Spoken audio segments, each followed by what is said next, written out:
राज्यात मागील काही दिवसांपासून मुसळधार कोसळणाऱ्या पावसानं विश्रांती घेतल्याचं पाहायला मिळत आहे, तर बहुतांश जिल्ह्यांमध्ये मध्यम स्वरूपाचा पाऊस पडतोय।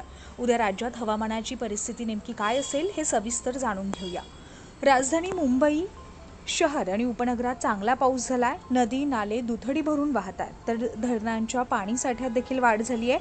ठाणे, पालघर, नवी मुंबई या ठिकाणी मात्र जोरदार पाऊस होण्याची शक्यता हवामान खात्यानं वर्तवली आहे। उद्या मुंबईमध्ये 32°C कमाल तर 26°C किमान तापमान असेल।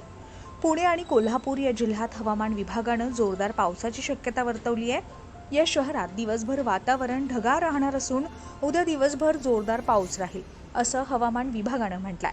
पुणे जिल्ह्याच्या घाट विभागात तुरळक ठिकाणी मुसळधार पावसाची शक्यता आहे, त्यामुळे या भागाला पावसाचा येलो अलर्ट जारी करण्यात आलाय। उद्या पुण्यामध्ये 35°C कमाल तर 22°C किमान तापमान असेल।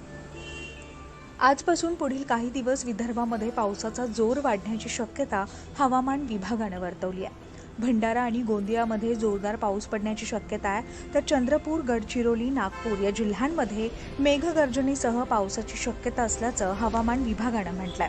उद्या नागपूरमध्ये 33°C कमाल तर 27°C किमान तापमान असेल। मराठवाड्यातील बहुतांश भागात हलक्या ते मध्यम स्वरूपाच्या पावसाची शक्यता वर्तवण्यात आली आहे। बीड, लातूर, जालना, परभणी, संभाजीनगर या ठिकाणी मध्यम स्वरूपाच्या पावसाचा अंदाज आहे। उद्या छत्रपती संभाजीनगर या ठिकाणी 35°C कमाल तर 24°C किमान तापमान असेल।